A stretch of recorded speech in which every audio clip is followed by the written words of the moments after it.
Hey everybody, welcome to Wisdom Wednesdays. I'm your girl, Coach Crystal, and we are streaming live. I know if you've been following Wisdom Wednesdays, you've been seeing me and a guest in a different spot, but we are coming to you live from the Brown Beach Bungalow with Leilani Brown. Hey. Welcome.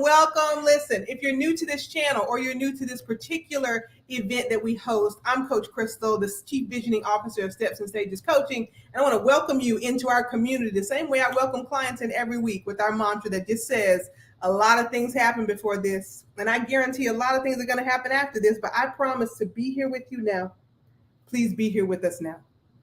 Welcome to Wisdom Wednesdays, y'all. Welcome, Leilani. Thank you. I'm glad you're here. I'm so glad. Listen, I'm glad you're here. I have listened. She's the hostess with the mostest. Okay, I thought I was coming as the podcast host. Here we are. No. There's water. There's snacks. Snacks. This is the decor is elegant. If you come, you're welcome. Well, I feel welcome. It's a good chill vibe. There's music. It smells so good in here, y'all. I wish I could tell you how it smells. Leilani, in your own words, just introduce yourself to our audience. I am Leilani Brown. In what capacity? That's a hard question. It's interesting that you say that because tonight we're going to talk about transitions, right? Yeah. So let's say, tell them the most important identities to you. My most important identities: mother, daughter, sister, friend. Yeah, take that very seriously. Yes, me too. Student and teacher. Yeah. Amazing. Y'all, we're gonna just chat. This is a lot different because I get to be with the person in person. This is amazing. We have to make sure we're looking right. We have to make sure we talk to you. What I want to make sure of is that everyone knows you can always post your comments or your questions in the chat, and we will get to them as soon as we can. But tonight I invited Leilani here to talk about transitions, and I specifically chose this topic because Leilani has authored several books about how people get from one stage to the next. Leilani has evolved into different iterations over the years, over her career, over her life. And she has lately just made a transition into something that we just want to refer to as freedom. Yes. Just want to call it what it is, people. Yes. And so we want to talk about that as well. So if you want to drop your questions in the chat, feel free. I'm just going to jump right in. Okay. Transitions, right? A lot of people try to avoid them. Yes, because they're hard. Yeah. Because transitions are about letting go. But one of the lessons that I have learned, I knew this lesson, but I keep relearning it, that you have to let go and you have to surrender. And I tell friends who are facing transition, some of their choosing, some not of their choosing. Right. That if you close your fists and your hands and you hold tight to something, they can't be open to receive the new. Yeah. So that is an informing principle around transition for me. I think of the same thing in terms of the open palm, right? I often think about it also as like when we're little kids hanging on the monkey bars. Right. And your hands start to burn. And like, what's the worst thing? Right. Is that you just fall. Right. Yeah. You fall. And you call. But you never know what's going to be on the other side. Exactly. And what I also have learned is that as I have let go of things and situations and things that no longer serve me. Let's just use it that way. Right. It has made room for new and better things. Yeah. I agree that. So this is our guiding quote. We've been doing this quote for the entire year. And it's by Pico Eiler. It says, "You're only as strong as your readiness to surrender." There you go. So you're bringing this up like right on point with what we've been talking about all year. But that surrender word is hard for people too. It is because you have to let go of control. But that doesn't mean you have to let go of all control. That setting boundaries is an appropriate way to use your power and control. Right. And I think, but it can be uncomfortable. Yeah. Definitely. Because you don't know what forces are at play outside of you that may be navigating towards something that you don't like. Right. That's why you don't, that's why we don't naturally surrender. It's not the most natural thing. That falling exercise that people do, so it's about surrender. But on the other side of surrender is trust. Right. Trust. Yes. Trust. Yes. And so if you are a faithful person, which I am, there are things to believe in, and you have to trust, and you have to have faith over fear. Yeah. So Y'all, I mean, I didn't give her the script, but we've been talking about this. If you've been watching this, right? This is how we're proving all the time that success is not a secret; it's a system, and the system of trust and faith and love are things we practice to then present ourselves ready to surrender. Yeah. I had to learn it. I mean, and it's a practice. Yes, it's something that you work at every day. I mean, there are some times when I'm like, ooh, you know. I want to practice today. Do I have to go to practice today? Yeah, I know. Today, my faith is being tested. Yeah. My mama didn't sign my permission slip today. I don't. But then, but there are other things, and we didn't talk about this leading up to this, but it's so perfectly connected. But faith and surrender go hand in hand. Yeah. These words, I think people think of them as ephemeral. Mm-hmm. Trust, faith, surrender, hope. They think of them as the soft, woo words and concepts. Right, the woo woo. Uh-huh. But I actually think of it as the hardest. It's the hard stuff. Yes. It's the hard stuff. Of course. Wait, cheers. Cheers to the hard stuff. Cheers. Y'all, cheers to the hard stuff. Yes. We have all the beverages. But we're not gonna be like Andy Cohen. No. Oh God. And go go crazy. Yes. Yeah. Let the other spirits talk. No, we're not gonna do that. But yeah, I think that's really important and right on point. Yeah. I'm looking at the comments. Comments. Yeah. Yep. Rose says, I agree. Let go. And prepare for the next opportunity. Exactly. And Rose is one of our clients. Juanisha agrees as well. She's one of our mastermind clients. Hi, Rose. Hi, Markayla. Hey, Markayla. I saw you out there. Welcome. Yeah. So it's interesting, right? Because I think in the pandemic and now post severe pandemic, right? We're wondering, people are trying to figure out what to do. Yeah. And a lot of the doing is so impeded by them not knowing who to be. Right. And so their being is being tested because they've never practiced the soft skills. Right. And the illusion of control is all about their hard skills. Right. And if we didn't learn anything during the pandemic, is that you don't have control. Right. I think so. And and it actually applied this universal blanket of lack of control. Mm-hmm. On everybody. Now, everybody didn't experience the pandemic in the same way. Right. I'm very clear on that. Yeah. There are some of us who experienced the pandemic in a very, very severe way. Mm-hmm. And I want to have great respect for those people. Correct. But for the most part, for the first time, we were all looking at the same human condition and trying to figure it all out and navigate it. And it provided for so many of us an opportunity to transition and rethink what's important. Mm-hmm. What do you really need? Mm-hmm. What do you really want to do? Yeah. I mean, for me, I did a lot of personal pivots through the transition. Yeah, kickball change, pivot. Yes, kickball change, pivot, sashay. Sashay. Not a bouret. No, she's converted. Yes. Now we made her into a dancer. Did y'all hear that? Did you hear? I used to dance. Yes. Let's just be clear. I did not know. I don't think I knew that. And I know a little plie. Most of the smartest people in the world have danced. I just want to say that. Shameless plug. Yes, I used to dance. So tell us a little bit about your pivots, Leilani. Yeah, I mean, my pivot is, we are broadcasting from my home in Charleston, South Carolina. Mm-hmm. I'm a Queens, New York native, born and raised. And what's interesting is if you had asked me 10 years ago, if I would be living in South Carolina full time, I'd say you are absolutely crazy. There's no way. Right. I've been coming down here since I was 2 months old. Uh-huh. My father's from here, but I'm here now, and I'm really, really happy. Yeah. And we have a really good airport. Yeah. I flew into it. It was beautiful. So I now live in a beach community. Uh-huh. And I always dreamed of living by the beach, and I thought it would come one day, but it's here now. Mm-hmm. We plan, God laughs. Mm-hmm. I work for myself now. Mm-hmm. I've now published 2 editions of my book, my career advice book. We'll drop the link in the chat below. And I get to do things that I am interested in doing also. Yeah. In addition to that, and say yes to certain things that really are exciting or interesting to me, because I'm curious about culture and people and art. And so I'm saying yes to things like participating in a documentary that we'll be taping next month about a wonderful Black female artist from Charleston, Yvonne Pickering Carter. Mm-hmm. And you can learn more about her, certainly, and then you'll learn more about her in the documentary. Right. You know, had a friend who is representing her as a gallerist and said, you know, would you want to do this? And I said, yes, I want to do it. Yeah. I can make that date work. And in my last life, I couldn't do that. So that was a pivot. Yeah. Sometimes other circumstances create a pivot. My son is in college. And so I have been an empty nester for a while now because he's been in boarding school. But that was a pivot for me. So now he's coming home as an adult from college. Yeah.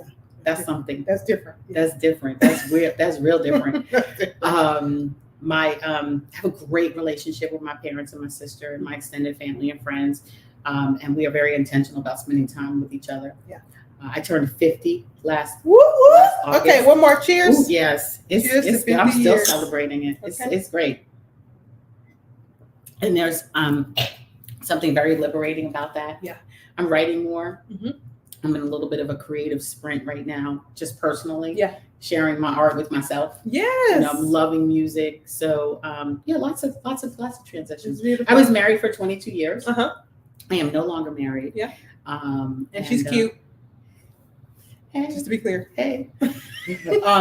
But what I learned through our divorce process and divorce journey is that you can recreate a family without a marriage. And so I am friends with my son's father, and we have formed a really great partnership around raising him to be the man that we are so proud of today. He's amazing. So that was a big transition because I was married for a very long time. Yeah. And so that was a transition. And so being single and dating is it. But we're not going to talk about that today. We're not going to get today. We promised we wouldn't. Okay, that's a whole other episode. What did they put in the chat? Somebody just like, saying yes to the things that interest you. We had talked before about how yeses are expensive. Yes. Right. And so you want to be really clear who you give your yes to. And there's a woman, the Reverend Deborah Johnson, who wrote a book called The Sacred Yes. Yes. Amazing. Yeah. I think I have to read that. I haven't read that, but I do think it's critically important that you say yes to the right things. Yeah. That you say no to the right things and you say yes to the right things, and it makes room for it. Yeah. When you talk about the financial equation, because I'm sure that a lot of your guests and audience and coaching clients are entrepreneurs. Yeah. You know, you have to think about it in the sense of, you know, if I'm spending time working on this for free. Yeah. That's time. Because time is money. That's time that I can't work on this for revenue. And so you have to make choices around that. Yeah. But you also have to make choices about your energy, your space, your time in other ways. You have to say goodbye sometimes. Yeah. You know, like when you came in tonight, I hope that you felt what other people have told me about the energy here. Yes, I don't let everybody come in here. Okay. Everybody can't come in. There's some folks, I'll meet you downtown. Yeah. Okay. You know. Right. So I try to honor them. That makes me think about remember the old saying used to be, or maybe it was an old saying, or maybe it was like an old play where one of the cast was like, who in the hell left the gate open? Right. Like, so you can't let everybody in. You can't let everybody in. You can't let everything in. You can't let every energy in. No, you cannot. And that's the important part. But I'm sorry. That was the only call I'll take. That was my son. And I'm telling him I'm on a live stream. No, Max, we work. The other part about that, though, is that some people get really anxious about letting go. They get anxious about their no because they think it limits them from having something more. Yeah. Right? They get confused between the power of the yes and the no. I also think that we get anxious about no because we are people pleasers and we want to be liked. Yeah. And I think so many times, especially as women, and some men too, we feel an obligation to say yes and an obligation to everybody else. Yeah. And so that I think comes up more. Yeah. And where it shows up in so many ways. Choosing a major or a career path because your parents expect you to, or your family expects you to, staying in a situation that doesn't serve you. Correct. Because everyone expects that to you. Yeah. You know, saying yes to things that you really don't want to say yes to. Yeah. I there's a woman who I know and I consider a friend, and she's brilliant. And she said once, and I still remember it, and I want to get it right. She said, I want to say yes with conviction and no without apology. Yes, that's good. Yes with conviction and no without apology. Yeah. That's good. That's good. Yeah. Child. Oh, we got Roses in the chat. Child, everyone can't have it. They can't, Rose. No, right. No, and everyone doesn't deserve even access to a front row seat to your life. And I think so many times we're putting everything out there, and we have to preserve that energy too. Yeah. You know, we have greater capacity than we have. We have greater potential than we have capacity. So you have to measure it really carefully. Yeah, you do. You know, and I think people are in this era. I don't want to say this day and age, but because we're in a very particular time right now. Yeah. In this era, I think people are striving for their greatest good, but also wanting it to happen very quickly. Right. Well, listen, I am a 35-year overnight sensation. Right. Okay. It's like, I mean, it's just not going to happen overnight. And sometimes I will just tell you some of the valleys have made the successes and the crescendos so much sweeter. Exactly. Like those are the sacrifices that success were built on.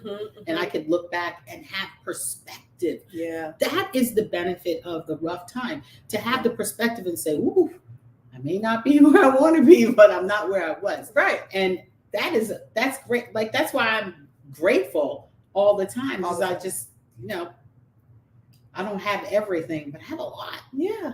So I think, but it's not going to happen overnight. It's not going to happen overnight. It's going to take longer than you think. Longer than feels good. Longer than feels good. Yeah. I mean, because in the discomfort comes the refinement of the real vision and the next right choice to make. Right. Well, think about the so-called overnight successes. They're manufactured, by the way. Right. And we are the consumers of that product. Yeah. So we have decided that all of a sudden this person is worthy of our dollar and our time. But that's manufactured by marketing and branding and companies and products. Yeah. A small few people. And then to look at that success as the idea of success, you're going to lose every single time. Every time. Every single time. Right. I mean, you have to define success for yourself. Say, I'm sorry, what'd you say? Define success for yourself. Oh, okay. What feels good to you? We were joking about this. I got my one car, my one house, and my one son, and my one job. You know what I mean? Yeah. Like, define success for yourself. Yeah. It don't, run your own race. Don't look at everybody else's paper. Right. Do your thing. Because I think what happens is that, well, not that I think, I know that what happens is that people look at other people's success, and sometimes when we don't have a vision of our own, we borrow somebody else's. Right. And that's okay at the beginning. Right. But if you don't go back and do the work of refining it after you start doing it, then you just become a carbon copy of them and you lose who you are. The pitfall too with that, when it comes to vocation, is that you don't get to take advantage of the emerging opportunities. Like the work that I'm doing today wasn't a job 10, 15 years ago. I'm a cultural strategist, by the way. Yeah. So brilliant, by the way. What people would say that they want to do and aspire to do, that may change. Yeah. So I think the best thing you can be is a curious person. Yeah. A constant learner, a perpetual student. Yeah. And agile. Yes, right. Because flex, and I just want to distinguish, right? Because sometimes we have people who are listening who may not be totally engrossed in our community. They might not have all the tools to understand what we're saying, right? So I just want to be clear that agile doesn't mean that you jump ship when it gets hard. No. And flexible doesn't mean like, oh, let me pivot now because this is getting crazy. That's bailing. Yes. That's giving up. That is and there's a fine line with that these days, because there's a lot of tendency towards thinking that feelings are the facts of the matter. No, they're not. No. I do think there are times to leave. So a good time to leave is if you feel that you have accomplished a set of things Mm-hmm. or made significant contributions, because by the way, you can take that experience Mm-hmm. and you can market it to the next opportunity, Exactly. whether it's for somebody else or working for yourself. Yep. I do think that you should leave if you are continually suffering indignities, disrespect, Yep. or if it's not, that's not sustainable, because that you will internalize those experiences as part of your character and your individual personality, and that's Right. not true. Right. And that causes long-term damage. Mm-hmm. So there are instances where you should leave. Yeah. But you got to define your values, and if they run it up to the line, okay, I warned you. If they cross the line, then you have to go. Right. Right. And you got to hold to that. And you also have to, and I had to learn this, you have to prioritize your protests, right? Like everything can't be a thing. Right. Everything can't be a thing. I mean, but that's in everything. That's in relationships. Because that's in life. It's life. You leave the toilet seat up one more time, I'm leaving. Right. Give me a break. It's life. Yeah, right. It's life. It's life.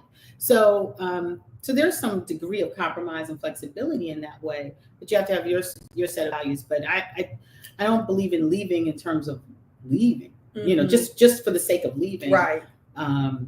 But people are having shorter stints, and I think that that's part of what you're seeing in the Great Resignation, is saying, I don't. This doesn't work for me. Right. And I want to go to a place where my values are more aligned and I'm appreciated. Exactly. And I think that's fair. Yeah. Indeed. Rose says, indeed, there's no values alignment. Peace. I am out. Right. You can't. You can't be there in pieces. Why did you say I'm leaving? Leave in a way that is consistent with who you are. But also don't have a scorched earth departure. You can leave quietly. I was thinking about this today because Beyonce's a Virgo, I'm a Virgo. Oh, okay. I'm all in. And I'm going to say this because I'm a fan of both Beyonce and Khalees. Okay, so this is not about, because we actually know who Khalees is.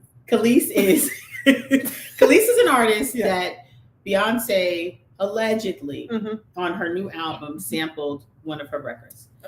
When she heard about it, Khalees posted a series of videos to her social media complaining about Beyonce and not really being about women and not really being about empowerment. Right. And they stole my song and I could have got a phone call, et cetera, et cetera.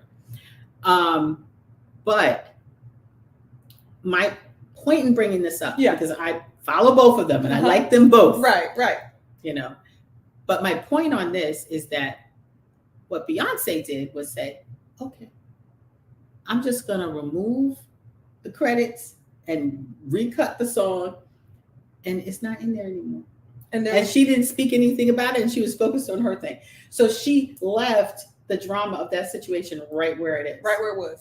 And I believe that she probably has a focus in her mind not to argue with other artists publicly. Correct. She's just not going to do that because when she broke up with the group, you never heard it. You heard the other girls talking about it, but you never heard it from her. Yeah. To me, I think that is such a great way to handle it. That doesn't mean that she's not annoyed. She don't want to call everybody every name or whatever. Right. But be the Beyonce. Right. The thing is that your focus is fragile.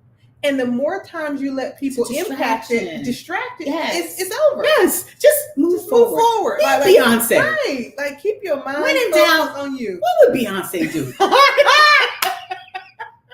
She would just sparkle herself on to the next hit. Okay, like she's like, I'm sorry. What did you say? That's not a part of this configuration. No. But it is. You're absolutely right. Thank you for letting me put my pop culture. No, I love it. Yeah, I love when people, because what you're saying is at the end of the day, who has time to fight? Yes. Right. It takes your energy. You're not going to drag me down there. I don't have time. Yeah. I don't have time for the fight. No. It's not in my schedule. No. My calendar is an organizing principle for my energy. I did not schedule that today. No. I don't have time. No. Somebody left the gate open and now I got to deal with this. No. Great. No. So I think that there's a way to leave. Yes. There's a way to leave. Right. And I think the leaving, you've mentioned several things, right? In transitions that sometimes we have to let go. Mm-hmm. There's going to be a leaving. there is a place where you know that this does not align with your values. But then again, this goes back to the work that we were talking about in the beginning of actually creating your values. Yeah. Not aligning yourself with some corporate model or something that says this is our mission, fall in line, but what is your mission? Yeah. Right? Having a personal mission. Yeah. I mean, for me, some of my values, at least 4 of the most important. Yeah. Truth, empathy, curiosity, and courage. Yeah. That's good. So that's a good list. You know, the courage to say the things that need to be said. Yeah. And advocate for those who may not be able to advocate. Empathy, being able to try to see the world from your point of view. Yeah. And relate. Very different than sympathy. Very different. I don't feel sorry for you. Yeah. I just want to know how you see it. Curiosity. Yeah. Knowing that I'm a student. So that's why I say I'm a student. I put that before teacher. Perpetual student, always curious. Yep. About life, and what did I say? Truth, curiosity, courage, and empathy. Empathy, yeah. That's good. That's a good list. I only have 2. I can only manage 2. You can manage more, but I'm sure they are 2 profound values. My 2 are love and trust. Yes. And they just kind of boil down to I don't do anything I don't love, and I don't work for people I don't trust. Yeah. Right? Yeah. That's how I kind of encapsulate it. And I tell But that's privilege. And that's you recognizing your privilege. Yeah. Right? Yeah. Because we can't all do what we love, and I don't love it all the time. Exactly. You know what I mean? But I have to explain that to people too. Yeah. I'm like, I love to communicate. I don't always like answering emails. But I have to go to the highest thing. I have to go to the love for communication, not the blah, blah, blah, blah. Right? Well, I love over everything else. Yeah. I mean, love. Because I love myself to a degree that I have enough to give away. Yeah. You know, I that's trade real, on it. That's real abundance right there. Yeah, that's like real you abundance. gotta love yourself enough, and if a person doesn't love themselves, they can't love others. So that having very faith-centered grandparents, they gave me that on both sides. Yeah, my maternal grandmother and my maternal grandfather and mother. Yeah. That's such a gift. That's It such is. a gift. It is. Because I think a lot of times also people take for granted the teachers who are in their immediate sphere. Yeah. We're looking to like the Deepak Chopra. Nothing wrong with Deepak. Nothing wrong with Deepak. I like him. Right. You know, we're looking to all the masters. Right. We have masters in our own family. Yes. Yeah. And we all have the capacity to become masters if we're doing the work. Yeah. Right. But the real thing is, how can we master ourselves? Yeah. I mean, I wish I had listened to the masters in my family. Right. I wish I see the tricky thing about my family, Leilani, is that I'm the baby of my kind of generation. Okay. And so you had a lot of masters. But no, they had already raised. My brother and I are 8 years apart. My cousins and I are 15 years apart. Yeah. So I was just kind of there as like the cute tag along. And people were, I was like, but I was listening. They weren't talking to me. But you had the benefit of all of those generations. Yeah. And all of those experiences. By the time you came along, it was just, maybe they thought it was inherent knowledge that you had. That's what they thought. That is definitely what they thought. Like, they weren't talking directly to me, but I was ear hustling all the time. Yes. And then what was really transformation that most of them passed away before I even got out of high school. Yeah. Right? Yeah. So I was like trying to soak it up on the DL. Yeah, I was just nosy. Yeah, same thing. Yeah, right. You know, I was always, my mother would be like, stay out of grown folks' business. And I'd be listening. But I would go to her and I would say, did Miss, let me make up a name because Miss Hattie. Did Miss Hattie really say X, Y, and Z? Did she really throw a pan of hot grits? No, I'm just kidding, y'all. But I'm just saying, I would go to my mother and she would talk to me. Okay. She would talk to me and explain it. And I think, you can learn from those anecdotes and lessons. Yeah, so. Jackie would talk to me because she thought I might tell the wrong people. And I was often interjecting, like, who said that? And she was like, get your brother. Yeah, I wouldn't interject. That was too much. But they would get real quiet. They'd be like, Leilani's listening. Yes. So. Yeah. What were they just joking? What would What would they do? Yes. Right. Exactly. Integrity is huge by nature, right? You have to center on your own values. So, Leilani, I mean, we won't keep them here all night. We'll keep on chatting. But what would be the thing or the moment in your life that you would count as most powerful, most pivotal, or most enlightening right now? I mean, you got a lot of them. I hate the like superlatives.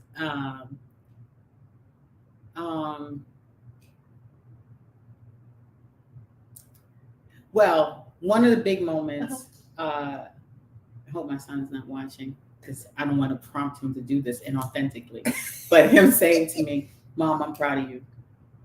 Mm-hmm. That was a big deal. Yeah.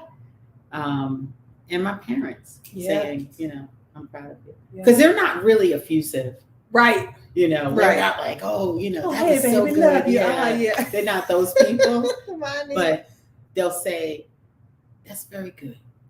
That's very good. Or I was trying to tell so and so what you did, but I couldn't tell them. And I say, right. Well, thanks for trying to tell them. Thanks for trying. So those are moments which kind of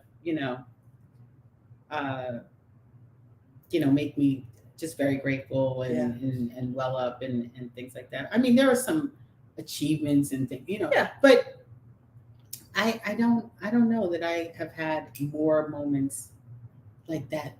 Wow, I made it, or because as soon as you have the moment that you made it, you're like, but then I'm not there. Yeah, it's only. But you know what? I think that's actually pretty sad. Actually, so I think because if we're always striving for something, you're never going to really be happy. Mm-hmm. So, but I'm not. There's no. I also think that that's a challenge for me in terms of goal identification. Because I'm just trying to be so present. I want to plan for the future. But I'm just really working on trying to be present. What am I I'm exactly where I need to be, and what do I need to be learning in this moment? And you can't change the past, and you can't really alter the future. Right. All you ever have is this one moment. That's what Eckhart Tolle would say. Yeah. But I think my son saying to me, "I'm so proud of you." That's awesome. Just got me. You know what I'm saying? Yeah. I was like, okay. You did good. Because at that point, right? They always say, the ultimate transformation is when the student becomes a teacher. Yeah. Right? And for that to have happened is, that's well, and also it's him seeing something, paying attention enough, because it's all about them. Yeah. You can have a big job, and I had a big job and everything. He was like, "Mom," calling me, interrupting a meeting. I was like, "What's the matter?" He said, "We're out of printer ink." I was like, I'm sorry, what? That's below my pay grade. I don't do printer ink. Said, "We are out of printer ink." And I have a project due tomorrow. So I just wanted to catch you before you were on your way home. And I was like, got it. Okay, thank you. Because they will tell you what's important. Yes. Right? Right. So the fact that you can fast forward just a few years after that, and for him to recognize what you're doing and say, "Mom, I'm proud of you." Right. That's amazing. That's pretty good. He could leave the socks next to the hamper. Right. At this point. For a few more times. For a few more times. I'll take it a couple more times. Well, Leilani, I appreciate you being here with us. Thank you. Y'all, I hope you've enjoyed this as much as I have. This is Wisdom Wednesdays. This is Leilani Brown, the one and only. Me. We're going to drop some links in the comments below on all of these platforms so that if you want to check out her books, From Campus to Cubicle. What's the new one? From Campus to Career. Career. From campus. Yeah, you don't want to go to the cubicle. No. We're at home. Right. Right. From campus to the dining room table. Right. Okay. And to the garage or hybrid or, Right. Whatever you're doing. Tonight's takeaways are, 1, think about the work. The work might feel soft because it's what everyone else can't really name, but you doing your work is going to establish your values, your boundaries, and ultimately catalyze your freedom, because the ultimate growth project is just becoming more and more of you. Yes. Hey, look, this is Wisdom Wednesdays. I'm Coach Crystal. Thank you, Leilani. Thank you. We'll see you next week. See you soon.